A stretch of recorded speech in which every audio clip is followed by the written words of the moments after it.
첫 번째 재회. 가을 단풍이 절정에 달한 북한산 자락에서 한강산악회 정기 모임이 열렸다. 53세의 민준호는 아내와의 냉랭한 관계를 잠시나마 잊고자 산악회에 참여한 지 벌써 3년째였다. 집에서는 아내 미경이 그를 투명인간 취급했고, 대학생인 두 자녀는 아버지보다는 스마트폰에 더 관심이 많았다. 그에게 등산은 숨막히는 일상에서 벗어날 수 있는 유일한 탈출구였다. 그날도 평소처럼 묵묵히 등반로를 오르던 중 앞서 걸어가는 한 여성의 뒷모습이 그의 발걸음을 멈추게 했다. 검은색 등산복 차림이었지만 어딘지 모르게 우아한 자세, 그리고 바람에 흩날리는 긴 머리카락이 나치겄다. 혹시 윤수정 씨? 여성이 천천히 돌아섰다. 순간 준호의 심장이 요동쳤다. 짙은 아이라이너로 강조된 큰 눈매, 붉은 립스틱으로 칠해진 도톰한 입술, 그리고 등산복 위로도 은은히 풍기는 샤넬 향수 냄새. 50대가 된 지금도 여전히 아름다운 그녀였다. 어머, 민준호? 정말 너야? 32년 전 초등학교 6학년 때 같은 반이었던 윤수정이었다. 어릴 적부터 반에서 가장 예뻤던 아이, 모든 남자아이들의 첫사랑이었던 그 소녀가 지금 그의 앞에 서 있었다. 수정은 3년 전 갑작스러운 교통사고로 남편을 잃었다. 슬픔을 달래고자 시작한 등산이었는데 이렇게 옛 동창을 만날 줄은 몰랐다. 그녀는 상실의 아픔을 화려한 화장과 짙은 향수로 감추려 애쓰고 있었다. 혼자 남겨진 밤들이 너무나 길고 외로웠기에 낮에라도 사람들 틈에 섞여 있고 싶었던 것이다. 떨리는 재회. 정말 반갑다. 몇 년 만이야? 한 30년 넘었을 거야. 중학교 졸업하고 이사 간 이후로는 두 사람은 어색하면서도 반가운 마음으로 대화를 나누었다. 등산로를 걷는 동안 준호는 자꾸만 수정의 옆모습을 힐끗힐끗 쳐다보게 되었다. 등산복 위로도 드러나는 여전한 몸매, 걸을 때마다 살짝 흔들리는 가슴선, 그리고 가끔 바람에 날려와 코끝을 스치는 그녀만의 향기. 수정 역시 마찬가지였다. 어릴 적 마른 체형이었던 준호가 이제는 제법 듬직한 남성이 되어 있었다. 넓어진 어깨와 단단해 보이는 팔뚝, 그리고 세월이 흘러도 변하지 않은 따뜻한 눈빛. 그녀는 남편을 잃은 후 처음으로 한 남성에게 마음이 흔들리는 것을 느꼈다. 야, 너 결혼했지? 애들은? 응, 딸 하나, 아들 하나. 너는? 수정의 표정이 순간 어두워졌다. 남편이 3년 전에 세상을 떠났어. 아, 미안해. 몰랐어. 괜찮아. 이제 혼자 사는 것도 익숙해졌어. 하지만 그녀의 눈빛에서 준호는 깊은 외로움을 읽을 수 있었다. 그리고 그 외로움이 자신의 것과 크게 다르지 않다는 것도 느꼈다. 위험한 신호들. 산악회 뒤풀이에서 두 사람은 자연스럽게 나란히 앉게 되었다. 소주잔이 오가면서 대화는 점점 깊어져 갔다. 집에서는 어때? 행복해? 준호는 잠시 침묵했다. 글쎄, 행복하다는 게 뭔지 모르겠어. 그냥 사는 거지 뭐. 나도 그래. 남편 살아있을 때도 사실 그냥 사는 거였는데, 혼자 되고 나니까 더 그런 것 같아. 술 기운이 돌면서 두 사람의 대화는 더욱 솔직해졌다. 준호는 아내가 차갑게 돌아선 지 오래된 집 이야기를, 수정은 홀로 남겨진 공허함과 밤마다 찾아오는 외로움에 대해 이야기했다. 그때 너한테 고백 편지 쓰다가 못 건네준 게 있었어. 준호가 취기에 용기를 내어 말했다. 정말? 나도 사실 너 좋아했었는데, 그때 너 이사 간다고 했을 때 얼마나 속상했는지 몰라. 서로의 눈빛에서 32년 전 그 설렘이 다시 피어났다. 위험한 신호였다. 수정이 말할 때마다 풍기는 향수 냄새가 준호의 이성을 마비시켰고, 준호의 깊은 목소리가 수정의 가슴을 두근거리게 만들었다. 다음에 또 만날까? 산악회 아니어도.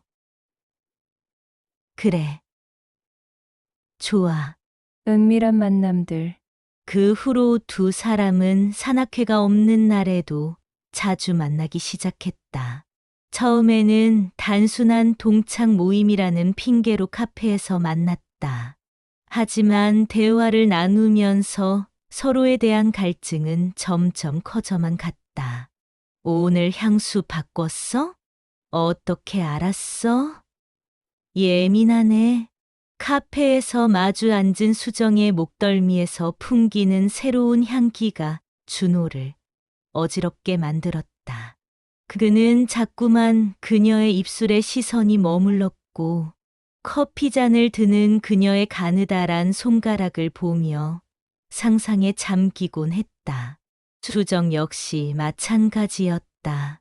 준호가 웃을 때마다 드러나는 깊은 눈과 주름이 그녀를 설레게 했고, 그의 굵직한 손이 테이블 위에 놓일 때마다 그 손길이 자신을 어루만지는 상상을 하며 얼굴이 빨개졌다. 집에 혼자 있으면 뭐해? 그냥 TV 보거나 책 읽거나. 너는? 나도 비슷해. 요즘엔 잠도 잘 안 와. 나도. 밤이 제일 힘들어. 서로의 외로움이 공명하면서 그들 사이의 거리는 점점 좁혀져 갔다. 육체적 끌림. 몇 번의 만남 후 카페에서 술집으로 장소가 바뀌었다. 어둠 속에서 두 사람은 더욱 가까이 앉았고 대화는 더욱 내밀해졌다. 수정아, 너 정말 예뻐졌다. 그만해. 나 이제 늙은 아줌마야. 아니야. 더 아름다워졌어. 성숙한 여성의 매력이 있어. 준호의 진심 어린 말에 수정의 가슴이 뛰었다. 남편이 세상을 떠난 후 자신을 여자로 봐주는 사람은 처음이었다.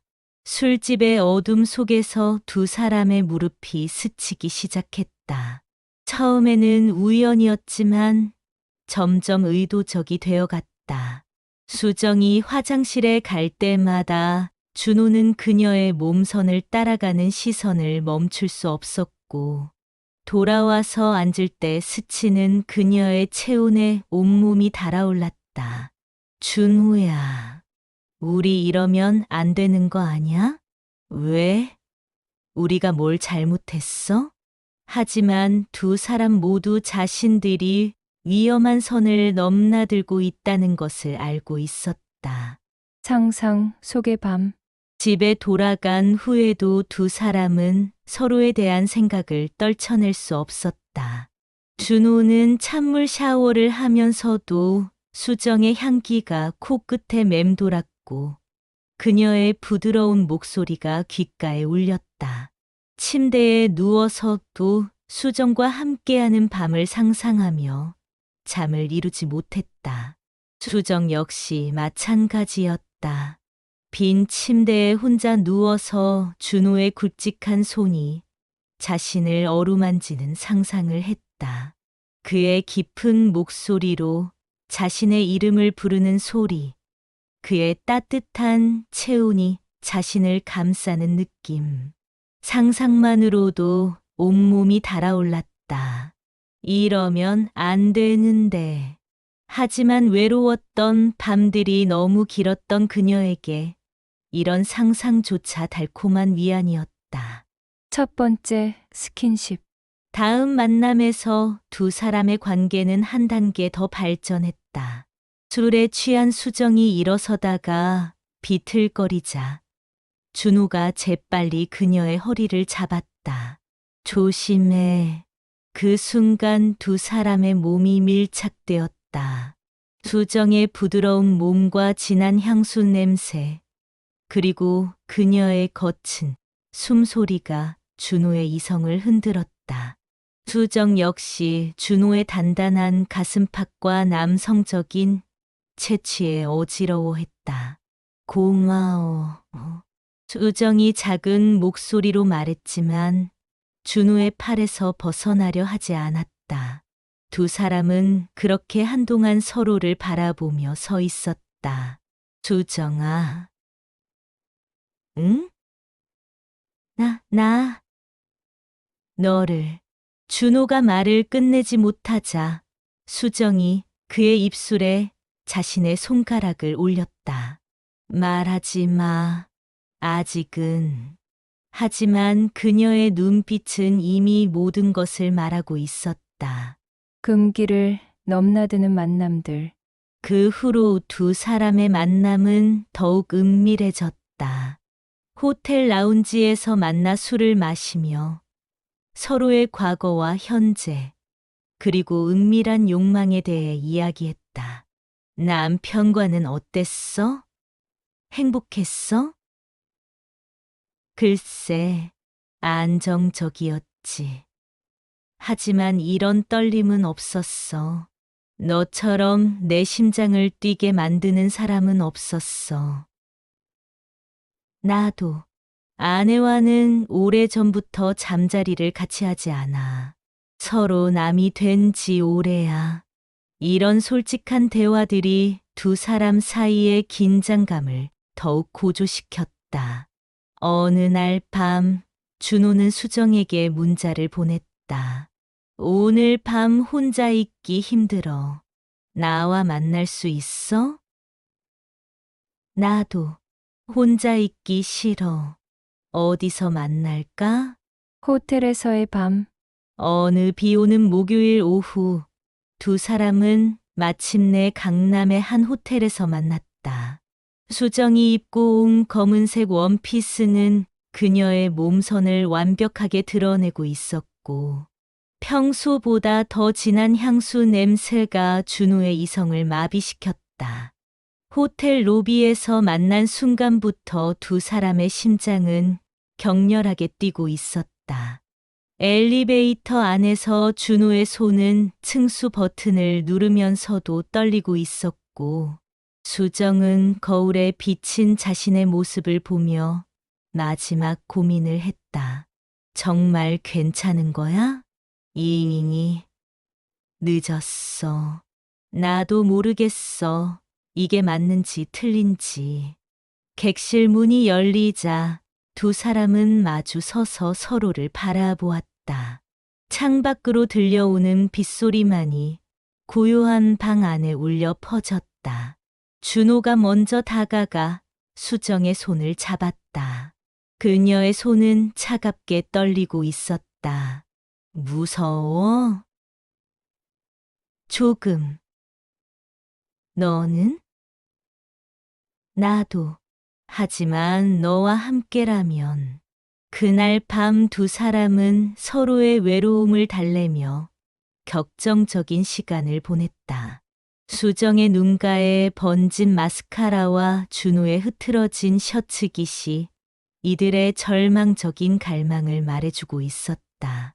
서로의 결혼 반지를 벗어놓은 침대 옆 탁자 위에서 그들은 각자의 상처와 외로움을 서로의 몸으로 위로하려 했다.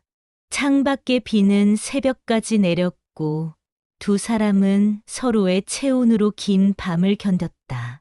그 순간만큼은 모든 것을 잊을 수 있었다. 냉랭한 가정도, 혼자 남겨진 슬픔도. 사랑의 착각. 이런 만남이 몇 달 지속되면서 두 사람은 단순한 육체적 위안을 넘어 진짜 사랑을 하고 있다고 착각하기 시작했다. 호텔에서 보내는 오후들이 늘어갔고 서로 없는 시간이 견디기 힘들어졌다. 내가 이렇게 한 사람을 갈망해 본 적이 없어. 수정이 준호의 가슴에 얼굴을 묻으며 말했다. 나도야. 너 때문에 미치겠어. 집에 있어도 온통 내 생각뿐이야.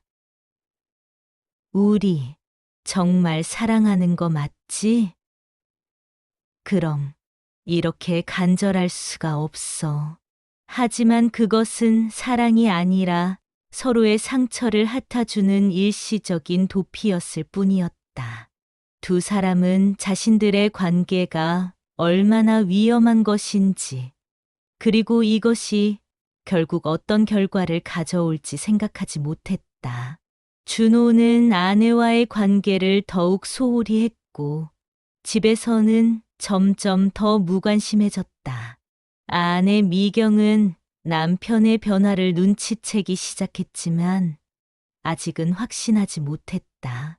수정은 죽은 남편에 대한 죄책감을 사랑이라는 이름으로 합리화했다. 남편의 사진 앞에서도 준호를 생각하며 자신의 행동을 정당화하려 애썼다. 위험한 균열들. 몇 달 후 두 사람의 관계에 미묘한 균열이 생기기 시작했다. 처음에는 서로에 대한 갈증으로 뜨거웠던 관계가 시간이 지나면서 각자의 현실 문제들과 부딪히기 시작한 것이다. 언제까지 이렇게 숨어서 만날 거야? 수정이 호텔 침대에서 준호를 보며 물었다. 그게 쉽지 않잖아. 아이들도 있고 나도 힘들어. 계속 거짓말하며 사는 게 두 사람 모두 이 관계가 영원히 지속될 수 없다는 것을 알고 있었다. 하지만 그렇다고 해서 쉽게 포기할 수도 없었다. 발각의 전조. 준호의 행동 변화는 점점 더 노골적이 되어갔다. 집에 늦게 들어오는 날이 많아졌고 휴대폰을 항상 조심스럽게 다뤘다. 새로운 향수 냄새가 옷에 배어 있는 날도 있었다. 아내 미경은 남편의 변화를 예민하게 감지하고 있었다. 특히 남편이 휴대폰을 받지 않는 시간들이 늘어나고 설명할 수 없는 영수증들이 발견되기 시작했다. 요즘 일이 많이 바빠? 응, 새 프로젝트 때문에. 하지만 미경은 남편의 거짓말을 눈치채고 있었다. 그녀 나름대로 조사를 시작했다. 파국의 시작. 6개월 후 운명의 그날이 왔다. 준호가 샤워를 하는 동안 미경이 우연히 그의 휴대폰에서 수정과 주고받은 메시지들을 발견한 것이다. 오늘도 너를 안고 싶어. 어제 밤 꿈에서도 너였어. 나도 당신 없는 하루가 이렇게 길 줄 몰랐어. 빨리 만나고 싶어. 격분한 미경은 즉시 준호를 추궁했다. 이게 뭐야? 이 여자가 누구야? 여보, 내가 설명할게. 설명? 무슨 설명이 필요해? 다 보이는데. 미경은 즉시 이혼을 요구했고 두 자녀에게도 아버지의 배신을 알렸다. 대학생인 딸과 아들은 아버지를 외면했다. 아빠가 그런 사람인 줄 몰랐어요. 정말 실망이에요. 딸의 차가운 말이 준호의 가슴을 찔렀다. 아버지, 저희한테 어떻게 이럴 수 있어요? 엄마가 얼마나 상처받으셨는지 아세요? 아들도 마찬가지였다. 수정의 파고, 더 큰 문제는 수정의 상황이었다. 준호의 아내가 수정의 시댁에 전화를 걸어 며느리의 불륜 사실을 고발한 것이다. 어떻게 죽은 아들을 두고 그런 짓을 할 수 있어요? 죽은 남편의 부모들은 경로했다. 그들은 수정이 그동안 받아온 생활비와 모든 지원을 즉시 끊어버렸고 아들의 제사에도 오지 말라고 통보했다. 당신은 이제 우리 가족이 아니에요. 우리 아들한테 이런 수치를 안겨주다니. 시어머니의 차가운 목소리에 수정은 무너져 내렸다. 서로를 원망하며 두 사람은 각자의 파국을 맞으며 서로를 원망하기 시작했다. 준호는 수정 때문에 모든 것을 잃었다고 생각했고, 수정은 준호가 자신을 보호해주지 못했다고 원망했다. 이 모든 게 당신 때문이야. 당신이 먼저 유혹했잖아. 내 탓만은 아니잖아. 당신도 원했던 거잖아. 마지막 만남에서 두 사람은 서로에게 상처가 되는 말들만 내뱉었다. 운명적 사랑이라고 믿었던 것은 결국 서로를 파멸로 이끈 독이었다. 혼자가 된 남자, 준호는 결국 집에서 쫓겨났다. 이혼 소송에서 그는 모든 재산을 아내에게 넘겨줘야 했고, 양육권도 포기해야 했다. 회사에서도 소문이 퍼져 승진은 물론 동료들의 시선도 차가워졌다. 원룸 자취방에서 혼자 컵라면을 먹으며 그는 자신이 잃은 것들을 생각했다. 가족, 신뢰, 사회적 지위, 그리고 미래에 대한 모든 꿈들, 모든 것을 잃었다. 가끔 수정에게 연락하고 싶은 마음이 들었지만 그녀 역시 자신과 마찬가지로 파탄난 인생을 살고 있다는 것을 알고 있었다. 그들의 사랑이라고 믿었던 것은 이미 끝나 있었다. 수정의 몰락, 수정 역시 홀로 남겨졌다. 지지댁의 지원이 끊기자 경제적 어려움이 시작되었고 동네 사람들의 수근거림을 견디기 힘들어 이사를 거듭했다. 죽은 남편에 대한 죄책감은 날이 갈수록 커져만 갔다. 여보, 미안해. 정말 미안해. 남편의 사진 앞에서 매일 참회의 눈물을 흘렸지만 이미 돌이킬 수 없는 일이었다. 그녀가 그토록 즐겨 뿌리던 샤넬 향수는 이제 서랍 깊숙이 묻혀 있었다. 그 향기만 맡아도 준호와의 기억이 되살아나 고통스러웠기 때문이다. 마지막 만남, 1년 후 두 사람은 처음 만났던 북한산에서 우연히 다시 마주쳤다. 하지만 예전의 설렘은 온데간데 없었다. 서로를 바라보는 눈빛에는 원망과 후회만이 남아 있었다. 잘 지내? 그냥 살고 있어. 너는? 나도 마찬가지야. 두 사람은 서로를 바라보며 말없이 서 있었다. 한때는 서로 없으면 안 된다고 생각했던 사이였지만 이제는 서로가 인생을 망친 원흉으로만 보였다. 그때 우리가 실수했던 것 같아. 이미 늦었어. 다 끝난 일이야. 결국 두 사람은 서로를 원망하며 헤어졌다.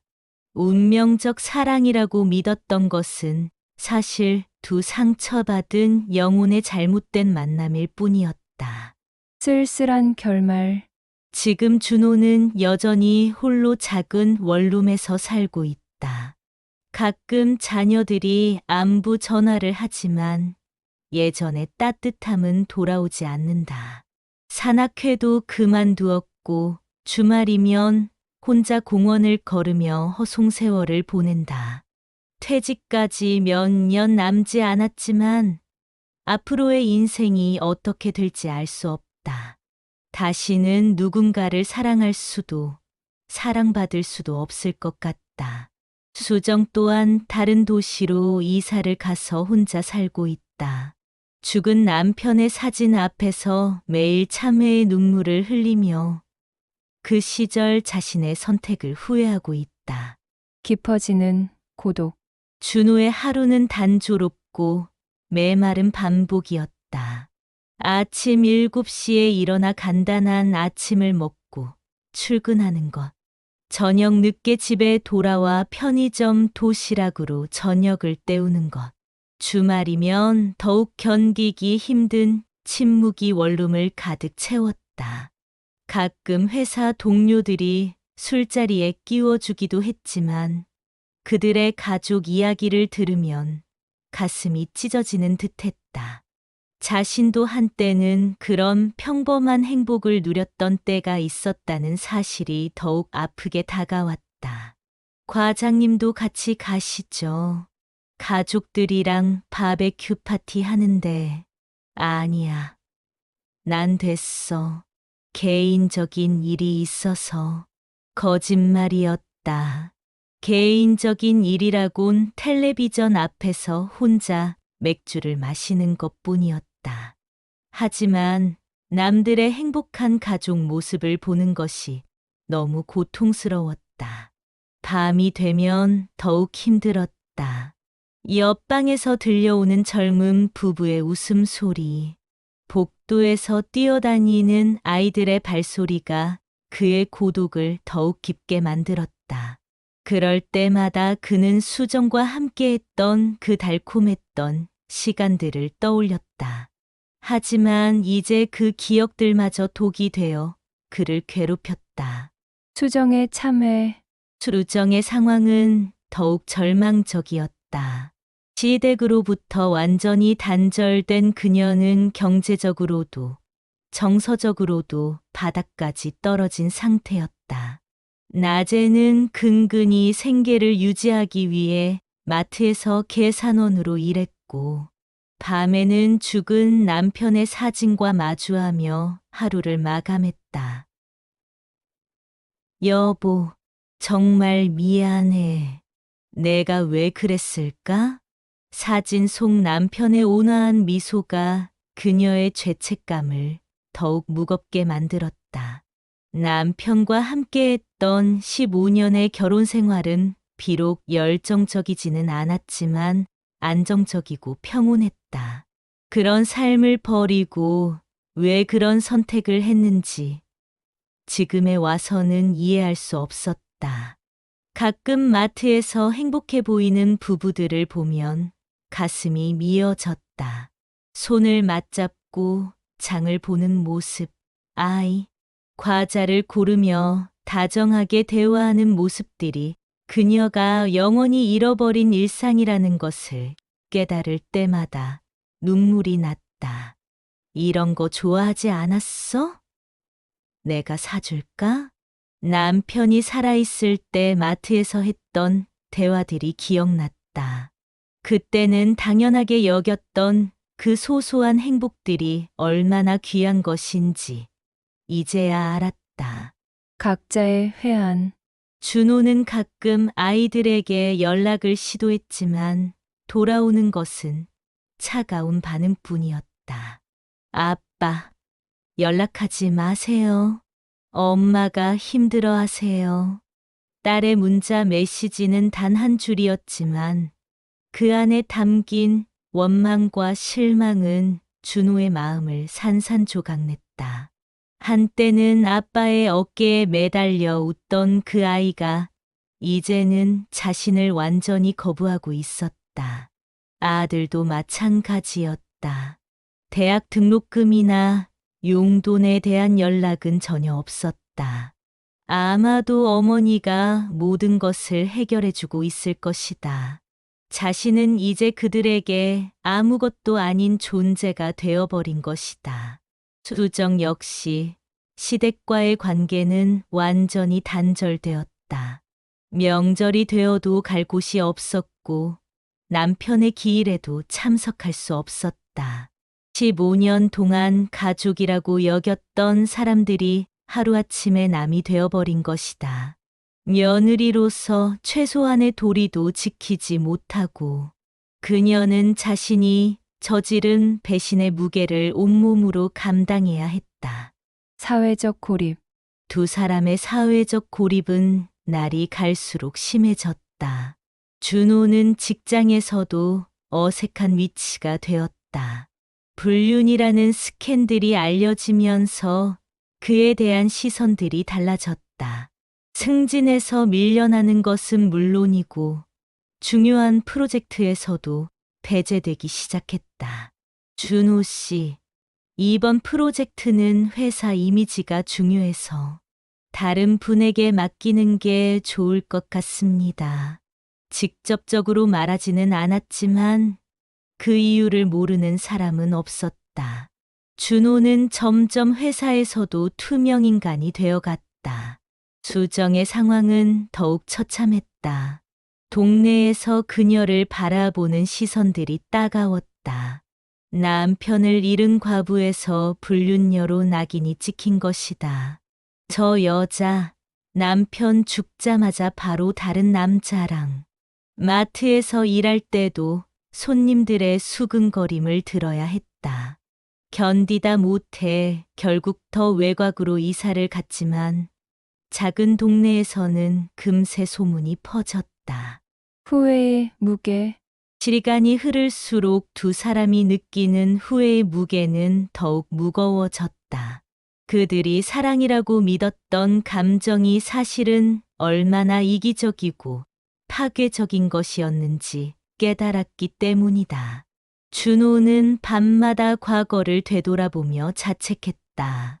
만약 그날 산악회에 가지 않았다면, 만약 수정을 알아보지 못했다면, 만약 첫 번째 만남에서 선을 그었다면, 수많은 만약들이 그를 괴롭혔다. 내가 정말 바보였구나. 아내 미경과의 관계가 냉랭했다고 해도 그것을 핑계로 다른 여자와 불륜을 저지를 권리는 없었다. 아이들에게는 더욱 변명의 여지가 없었다. 그들이 원하는 것은 완벽한 아버지가 아니라 그저 믿을 수 있는 아버지였는데 그는 그 최소한의 신뢰마저 저버린 것이다. 수정은 더욱 깊은 죄책감에 시달렸다. 죽은 남편에 대한 배신, 시댁에 대한 배신, 그리고 자기 자신에 대한 배신. 그녀는 모든 것을 배신한 셈이었다. 내가 어떻게 이럴 수 있었지? 어떻게? 남편이 살아있을 때는 느끼지 못했던 그의 소중함을 이제야 깨달았다. 그의 따뜻한 말 한마디, 퇴근하고 돌아와서 오늘 어땠어? 라고 묻던 그 관심. 주말 아침에 함께 마시던 커피의 시간들. 모든 것이 그리웠다. 무너진 미래. 두 사람 모두 미래에 대한 희망을 잃었다. 준호는 정년까지 몇 년 남지 않았지만 퇴직 후의 삶이 두려웠다. 가족의 지지 없이 홀로 늙어가야 한다는 현실이 막막했다. 이렇게 살다가 혼자 죽는 건가? 가끔 같은 연배의 동료들이 손자, 손녀 이야기를 할 때면 더욱 절망스러웠다. 자신에게는 그런 미래가 영원히 없을 것이라는 사실이 명확했다. 수정 역시 마찬가지였다. 50대 중반인 그녀에게 새로운 시작이라는 것은 거의 불가능해 보였다. 더구나 그녀의 과거를 알고도 받아줄 사람이 있을까 싶었다. 이제 정말 끝이구나. 마트에서 퇴근하고 집에 돌아오는 길, 그녀는 자주 이런 생각을 했다. 앞으로 몇십 년을 더 이렇게 혼자 살아야 한다는 것이 견디기 힘들었다. 진정한 깨달음. 그들이 저지른 잘못의 진정한 무게는 시간이 흐르면서 더욱 명확해졌다. 그것은 단순히 불륜을 저질렀다는 것이 아니라 진정으로 사랑하고 지켜야 할 것들을 저버렸다는 것이었다. 준호는 깨달았다. 아내 미경과의 관계가 냉랭해진 것도 사실은 자신의 무관심 때문이었다는 것을. 결혼 생활의 권태를 핑계로 노력하기를 포기했고 가족에 대한 책임을 소홀히 했다는 것을. 수정과의 만남은 그런 자신의 무책임함을 덮으려는 도피였을 뿐이었다. 수정 역시 깨달았다. 남편의 죽음 후 찾아온 외로움을 이겨내는 건전한 방법들이 얼마든지 있었다는 것을. 하지만 그녀는 가장 쉽고 즉각적인 위안을 선택했고 그 대가로 모든 것을 잃었다. 되돌릴 수 없는 시간. 마지막 우연한 만남. 영원한 고독.